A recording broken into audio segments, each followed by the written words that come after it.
না, আজকে আমি মনে প্রাণে চাই আজকের ম্যাচটা যাতে ইউএসএ জিতুক।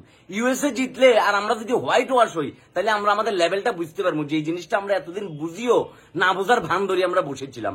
আসলে ক্রিকেটে আমরা কোনো কালে ভালো কোনো টিম ছিলাম না, বরঞ্চ আমরা ছিলাম বিলো এভারেজ একটা টিম। কিন্তু মাঝে মধ্যে আমরা কিছু ম্যাচ জিতে যাওয়ার কারণে প্রচন্ড পরিমাণে হাইপে থাকতাম, আলোচনায় থাকতাম।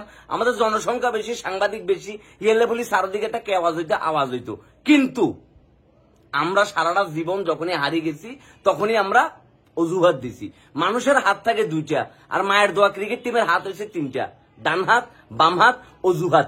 যখনই আমরা জিতে গেছি তখনই আমরা বিশাল আনন্দ করছি, যখনই আমরা ফুটে গেছি তখনই আমরা অজুহাত দেওয়া শুরু করছি যে না আমরা এটা এই সমস্যা ইয়াল্লা বলি আমরা খেলতে পারি না, সমস্যা নাই, নেক্সট ম্যাচে আমরা ভালো করে খেলবো।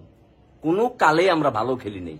আমরা যে কয়েকটা ম্যাচ আমরা মাঝে মধ্যে জিতে গেছি ওগুলো আমাদের অপোজিট টিমরা বাজে খেলবার কারণে ম্যাচটা আমরা জিতছি, নাহলে ওই টিমগুলো কিন্তু সবসময় ভালো। তারা যখন মাঝে মধ্যে বাজে খেলি ফেলে তখন হচ্ছে আমরা জিতে যাই, কিন্তু আমরা নিজের যোগ্যতায় জিতে আসবার মুহূর্ত আমাদের মনে হয় কোনো কালেই ছিল না। ওই সময়টাই ভালো ছিল যখন স্কুলে ছিলাম, কেনিয়ার সাথে খেলা হইতো, জিম্বাবুয়ের সাথে খেলা হইতো, কানাডার সাথে খেলা হইতো, নামিবিয়ার সাথে খেলা হইতো। ওই খেলাগুলা ঘন্টার পর ঘন্টা টিভির সামনে বসে দেখতাম। পাশের বাসার আন্টির গালিগালাজ খাওয়ার পরও কি টিভির সামনে জুট করে বসে দেখতাম যে না বাংলাদেশের ব্যাটিংটা দেখাটা কোনোভাবে মিস করুন যাইতো না। সম্মানজনক স্কোর করি আমরা আউট হইতাম, সিরিজ হাইতাম, ম্যাচ হাইতাম, দিনের পর দিন, মাসের পর মাস, বছরের পর বছর। তারপর আমাদের ভিতরে একটা শান্তি ছিল।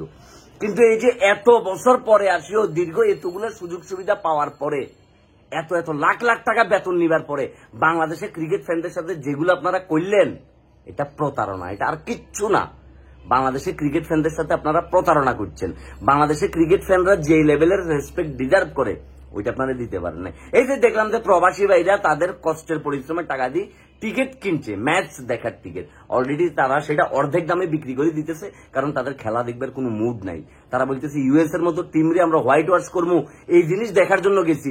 আর এখন নাজমুল হোসেন শান্তরা আমাদের টিমের প্লেয়াররা দোয়া চাইতেছে যাতে আমরা ইউএস এর সাথে হোয়াইট ওয়াশ না হই। এটা কি আমাদের জন্য লজ্জা না?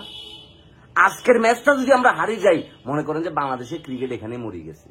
আর ওই যে যদি আজকের ম্যাচটা জিতে যাই আবার দেখবেন যে আমরা সবকিছু ভুলে যাবো, আবার তারা আমাদেরকে সবকিছু ভুলাই দিয়ে এক ধরনের ইলিউশনের ভিতরে আমাদেরকে রাখবে, এক ধরনের মোহের ভিতরে, যে না আমরা তো ম্যাচটা জিতছি, আমরা তো হোয়াইট ওয়াশ হই না। আমরা ইউএসএ তে নতুন খেলতে গেছি এলা বলে আমরা ওয়েদার বুঝি না, এখন আমরা ইউএস এর ওয়েদার বুঝে গেছি, আমরা তো লাস্ট ম্যাচটা জিতছি। আর এই যে লাস্ট ম্যাচটা জিতছি আমরা আসলে এর আগের দুইটা ম্যাচ আমরা দেখতেছিলাম যে আসলে আমরা নিজেদেরকে ঝালাই করে নিতেছিলাম। এখন আমরা বুঝে গেছি এখন ইউএসএ যতবার আমাদের সাথে খেলতে আসবে তারা ফুটবে। এই ধরনের নানা ব্লা ব্লা ব্লা ব্লা ব্লা ব্লা এক্সকিউজ দি এই টিমটা আজকে এত বছর আসছে। এই টিমে কখনো ভালো প্লেয়ারের মূল্যায়ন হয় না। এই টিমে নানান ধরনের কোরআনবাজি, গুটিবাজি, চাপাবাজি, তারপরে হচ্ছে চাটুকারগিরি, দালালি, নানান ধরনের জিনিসে পরিপূর্ণ ছিল ইন্টারনাল পলিটিক্সে। ক্রিকেটটা আমরা কখনো ভালো করে চর্চা করি না, অথচ এই দেশের 18 কোটি মানুষের কাছে ক্রিকেট একটা আবেগের নাম, ক্রিকেট একটা ভালোবাসার নাম, ক্রিকেট একটা অন্যরকম বিনোদনের নাম। এই বিনোদনটারে আপনারা গলাটি বিশ্বাস করে দিতেছেন। আফসোস, আমাদের কাঠগড়ায় আপনারা বরাবরই দোষী ছিলেন, আপনারা দোষী আছেন।